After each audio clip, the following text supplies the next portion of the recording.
সম্প্রতি অনলাইনে প্রকাশ পেয়েছে তরুণ কণ্ঠশিল্পী বর্ণালী সরকারের প্রথম মৌলিক গান হৃদয়ের আয়না।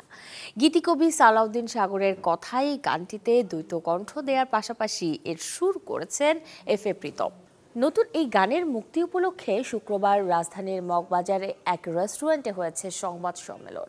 আয়োজনে হৃদয়ের আয়না গানের দুই কণ্ঠশিল্পী বর্ণালী সরকার ও এফ এ প্রীতমের সাথে এদিন অনুষ্ঠানে উপস্থিত ছিলেন ৭০ ও ৮০ দশকের আলোচিত কণ্ঠশিল্পী লিনু বিল্লাহ, চিত্রনায়িকা রুমানা ইসলাম মুক্তি, গীতিকবি আহমেদ রিজভী, সঙ্গীত শিল্পী মোমিন বিশ্বাস, চলচ্চিত্র প্রযোজক ও পরিচালক মোহাম্মদ ইকবাল, নির্মাতা সাইমন তারিক সহ আমন্ত্রিতরা।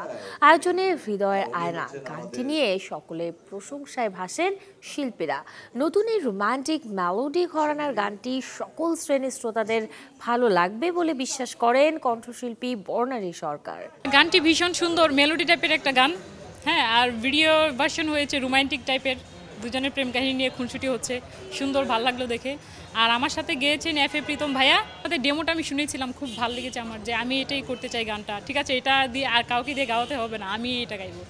হ্যাঁ, তো শোনার পর ভালো লাগছে, এই জন্য বললাম আমার যেহেতু ভালো লাগছে সেহেতু দর্শকদের ভালো লাগবে।